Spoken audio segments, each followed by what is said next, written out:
In today's episode of Preachers in Blue Jeans, The 3 Levels of Money Consciousness by Rex Mendoza.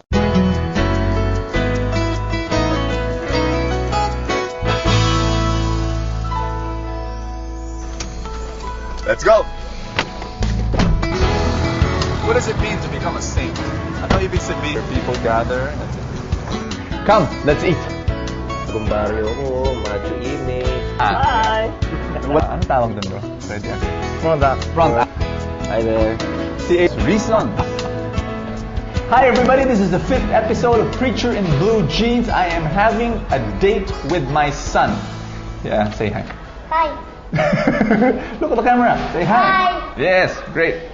I'm having a date with my son. I usually have it here because this is the favorite food of my son. He loves it here. He goes wild when we eat here. So, and this is his favorite dish. Paki-focus nga sa burger, whatever you call this. What do you call this? Burger steak. Burger steak. Okay. This is burger steak and he loves it. And we do it regularly. We come here, we just have fun, we talk. So, tapos na yung pagkain niya, kwentuhan lang kami tungkol sa kanyang mga Pokemon, tungkol sa kanyang mga... What else do we talk about, son? We usually talk about what you want to be when you grow up. You want to be you want to be a scientist, you want to be a... What else do you want to be? Stockbroker. Stockbroker. My gosh, stockbroker. Why do you want to be a stockbroker? I have to earn big profit. What? Because I want to earn big profit. Because he wants to earn big profit. Okay. I'm training him well. I'm trying to tell him that wealth is not bad. It's something that's good if you learn to give it and share it to the poor, right? Okay. Anyway, just want you to know something, that having weekly dates with your children is something very, very important, and I'd encourage you to do that. I encourage you to have time with your children regularly, once a week if possible. Spend time together. Spend time as a family. Spend time with each of your sons and each of your daughters. You know why? Sometimes if it's a big family, you're not able to share as openly and as intimately, but having one-on-ones, that's the key. That's the key to a fantastic, terrific family life. One-on-one dates with each of your children. Have that. And if your parents, if your kids and your parents don't want to bring you out, you pester them. You tell them, "Daddy, I want time with you," and having that. Anyway, I want to welcome you in this another episode, exciting episode of Preacher in Blue Jeans, practical teaching on how to have fun and how to raise your leg while you eat. He feels so at home.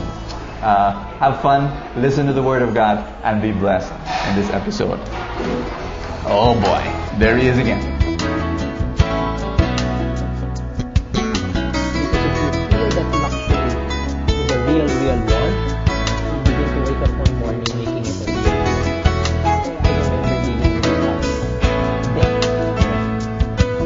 We were talking about all kinds of debt. Good debt, when you borrow to earn money. Bad debt is when you borrow to earn something today. That's unbelievable.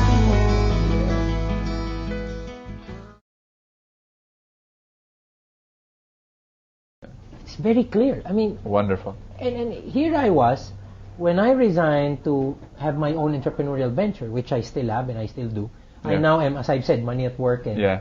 man and money at work. Yeah. But at that time I was doing it, I was relinquishing my corporate hat. Yeah. I was losing the title, and I said, might as well buy myself a Pajero, Okay. which I did. Yeah. At that time, the Pajero cost me what? 1,450,000. Okay. And there was a line to do it. I don't know if you remember that time when it was a seller's market. Yeah. And we even have to line up just to get it. Yeah. Buy the insurance, get all of these freebies That's right. that are freebies today, but at that time they're all Yeah. add-ons Yeah. that I paid just to get it out of the dealership. Wow. And then after 3 years sold the car, because I get to realize my friend told me, you sell that car today, that will be worth 800,000. Wow. Okay? That's about 700,000 loss. Only on depreciation. We're not talking about your gasoline. No. We're not talking about your oil, No. your maintenance. Just the depreciation. That's right. And then you compute Rex yung kilometer reading. Uh-huh. And true enough, because I live nearby. Yes. Do you know that, this baffled me? I was spending 35 pesos per kilometer just on depreciation alone. Wow. So he told me, you really like form? This is real form with the wisdom behind it. At that time, he said, buy an Accord. An Accord at that time only cost a little over 800. Yes. 800,000. Okay. So you now have an Accord, which is a good car. Yes. And 700,000, put it in the bank, get a driver. The earning of the money in the bank at that time, rates were high then. Yeah. So from the interest, I can pay somebody to drive for me. That's right. So you're now on an Accord, somebody's driving for you. Yeah. Isn't that more convenient? You don't park, you don't have the headache. Yes. Don't tell me it's not form, because you can still Yeah. sit where you want to sit. Yeah. Somebody has the hassle of Yeah. bringing the car all around the place. Yeah. And he said, this is the clincher. Only the 800 depreciates. The 700,000 stays in the bank earning you value. That's good. So what he's saying is, so many ways of skinning the cat, Rex. It's That's there. right. Okay. Yeah. So these are the things. These are the things I get to move people with. As I've said, if I'm looking at my real purpose, it's I can still consider myself a person who can have that influence on others to get them to the right path. Maybe I'm not going to be a preacher, but somehow I can lead people to better lives. You with can, what I do. definitely. With what I Definitely. do. You said number 1, discipline. Number 2, purpose. Anything else? To succeed or to long-lasting success. Relationships. Always relationships. I'll tell you why I'm so grounded with this set of principles. It's because the family is a good support level for it. As I've said, I have a wife who keeps me very, very grounded. She's, in a way, investment-wise, a real conservative. Okay. So we balance things off. Good. You see, it's very difficult when you have a mindset and a perspective and a person in the house doesn't share it with you. Oh, yeah. There would be tension. Yes. There would be tension. I've seen people who will probably go to the mall Yeah. and change an objective investment-wise. Yeah. And somebody who goes to the office earning it. Okay. So there can be what we call a creative tension that's not going to be fruitful. No? With me, I'll have a wife who shares the same vision Good. and cements that with the way we bring up our kids. Ah. Okay? I will probably say in the last 14 years of my marriage, Yes. my wife did not go to the mall to buy jewelry. Not once. Wow. Or from anyone.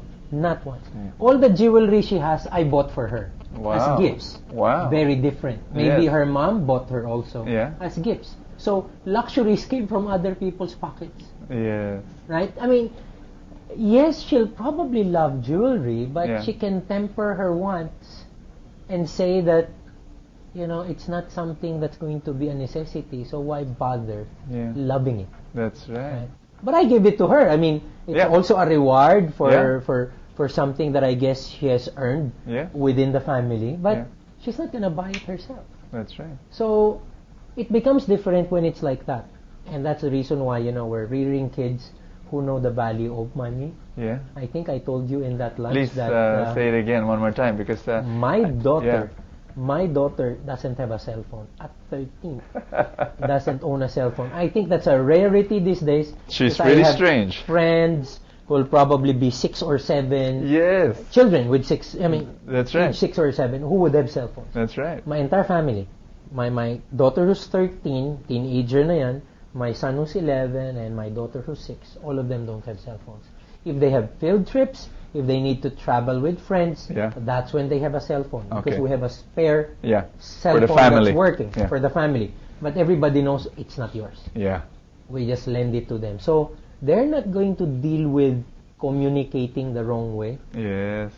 Okay? And that sets forth discipline as well. Beautiful. So that's how they look at it. They see the value of money. Yeah. Okay? And I also told you, I give my 13-year-old daughter, as of the moment, Yeah. 60 pesos a week. We're dealing with an assumption girl here. Okay, an assumption girl who still gets 60 pesos a week. But weekly we go to the grocery, we go to the Yeah. supermarket, buy anything you want, Yeah. All what the you're gonna food. eat. Yeah. in school. It's all yours. Okay. Yeah. The 60 pesos is reward money. That's for the weekend. Yeah. Anything you'd like to buy, ice cream, French fries, it's a reward Yeah. for a hard week's work. That's right. Okay. But sabi ko nga, whenever the distilled culture is already permeating through the veins, that 60 pesos they don't even spend. So come Sunday, Yeah. I still see them putting money in that offertory on Wow. their own. On their own. Okay, because a lot of children probably put coming from their parents. Yep. My children at 60 pesos a week still put something on the offertory. That's fantastic. They're not able to spend it because number one, we don't give them the decision making Yeah. facility. We do that for them. You do that. When they grow, Yes. little by little, we're gonna give them the reins. Yes. But for the moment, they shouldn't, Yeah. because they're not going to Yeah. be attuned to it. That's right. That's the reason why they sometimes tell us about their friends who like get 1,000 a week, 800 a week. Oh my. And that's what she shared with her classmates. Yeah. She said, yes, with 1,000 you can have savings. Yeah. I don't have savings. Yeah. Yeah. But my father said, savings in your pocket don't earn anything. Yeah. My savings are with him.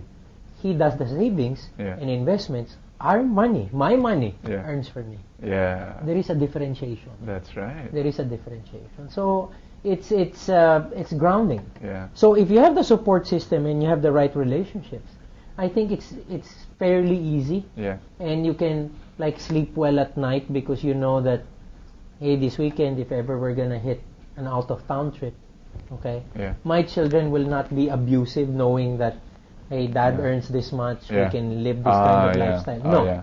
no, that's not Yeah. going to be happening. Yeah. You were sharing about your daughter doing a school activity. And That was super. See, my hair stands whenever I remember that event because that tells me, hey, he's Rex Mendoza Jr. My daughter. Because, they were asked to do a project Pie. in school, a pie, Yeah. that's supposed to reflect what you spend your money on. Right. Okay?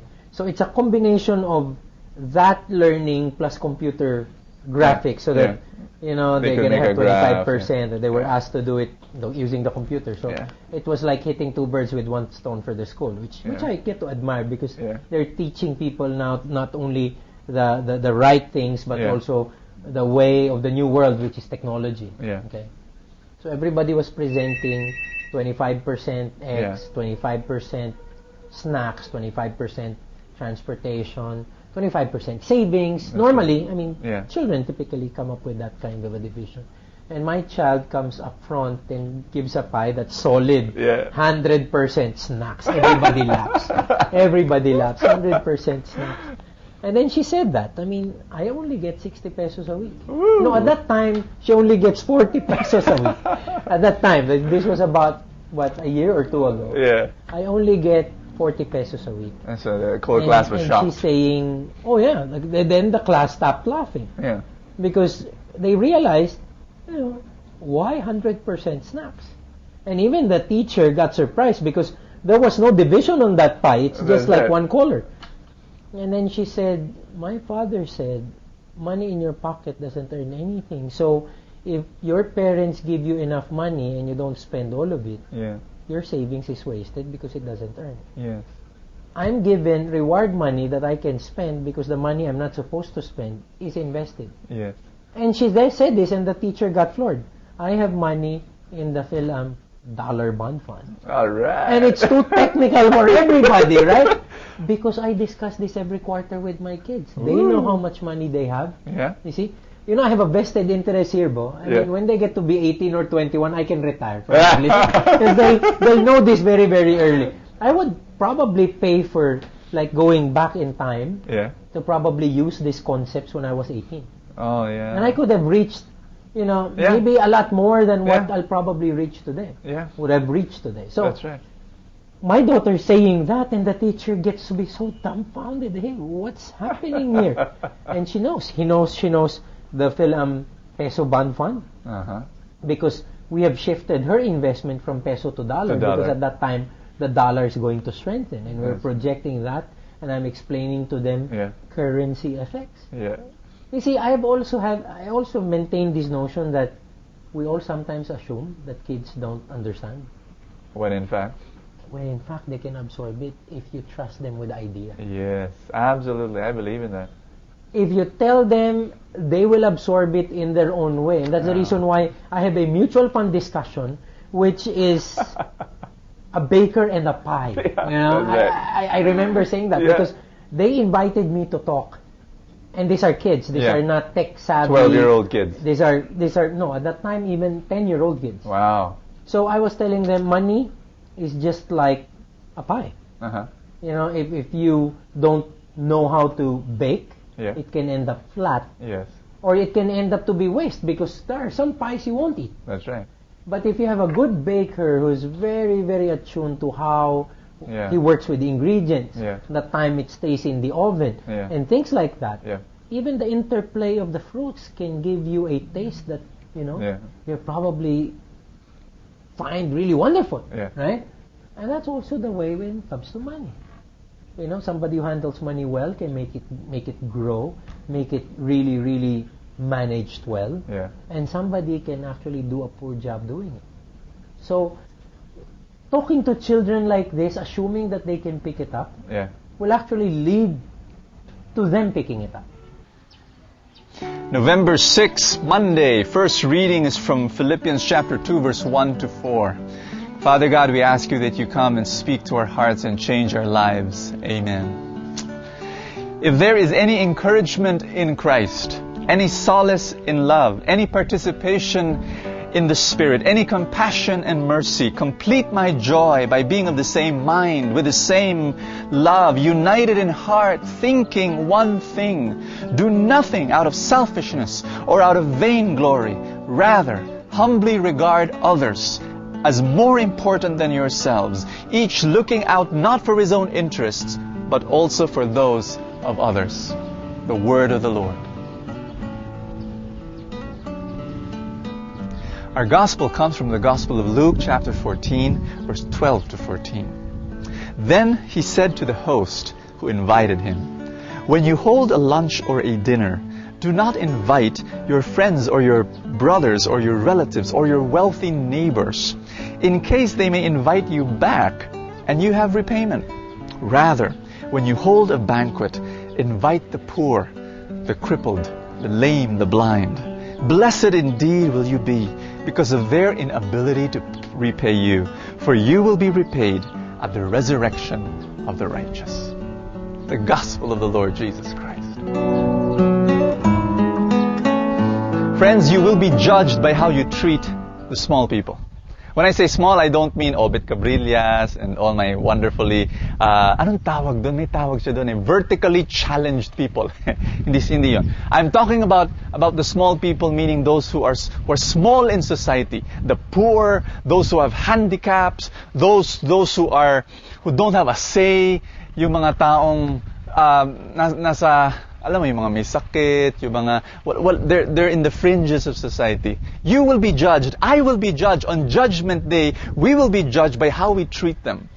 We will not be judged by, you know, how much money we have in the bank. We will not be judged by the title of our job position, by the company that we work, how big our business is, whether we were able to go around the world and visit different countries. We will be judged by how you talk to the small people, how you serve the small people, how you relate to the small people. Why do I say that? Because we are small people in the eyes of God. And God went out of His way, gave His whole life, died on the cross for us, small people.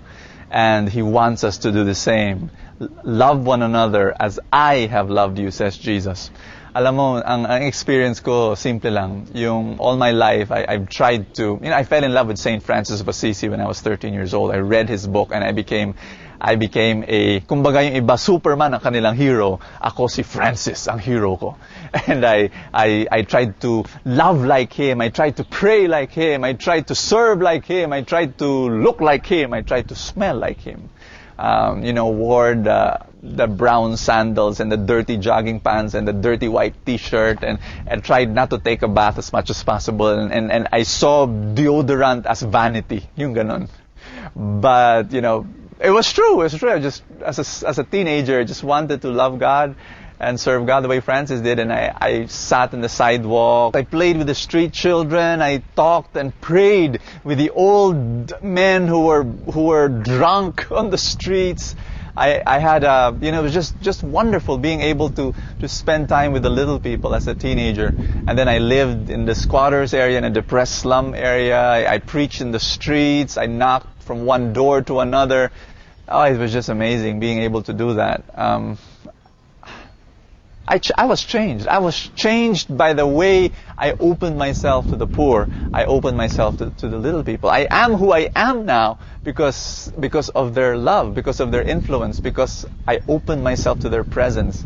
I think ang problema ng tao, we isolate ourselves so much. We ride our air-conditioned cars to our air-conditioned offices, to our air-conditioned rooms, to our air-conditioned restaurants, going back to our air-conditioned cars, going back to our air-conditioned homes and bedrooms. We isolate ourselves. The only time that reality pokes its finger into our lives is when a street child knocks at the door of our air-conditioned car. My suggestion is that you go to their lives, to their world, and you will see a different life, a different humanity, reality. You see harsh reality. That's my invitation to you. And you will be changed. You will realize that how blessed you are and how you should live your life for the small people. Ang paborito ng Diyos, yun, sa Bible, kitang-kita. Yung mga orphans, yung mga widows, yung mga strangers, yung mga hindi doon sa lugar na yun. You're supposed to care for them and favor them. My challenge to you is this. Do you want happiness? Do you want more joy in your life? Hey, make that decision to give your life to the poor. Give your life to serve those that need God and that need your love. Welcome, the small people. This is Bo Sanchez praying for you right now. I know that you have needs. I know you're going through your difficulties. And it's my joy every day to pray with you. Hold my hand. Let's pray together. Lord Jesus Christ, come. I say yes to your love. I say yes to your mercy. I say yes to your forgiveness. And I say yes, Lord God, to your transforming power. You will change me from being proud to being one to become a loving person, being humble and being hospitable to the small people. Change my life.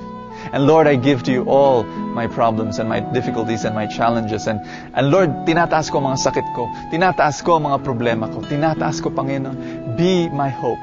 Be, oh God, my healing. I say yes to your miracles. I surrender my problems to you. In Jesus Christ's name. Amen. In the name of the Father and of the Son and of the Holy Spirit. Amen. This is Preacher in Blue Jeans, Bo Sanchez, saying to you that you have hope because God is with you. And that no matter what problem you have, all these problems are small compared to the bigness of your God. And I say this to you, open yourself to the people who have real problems, the harsh reality of poverty and oppression. Open your heart to them, open your life to them, and then you will realize that your problems are small. And hey, open ourselves to the glory of God. See you tomorrow.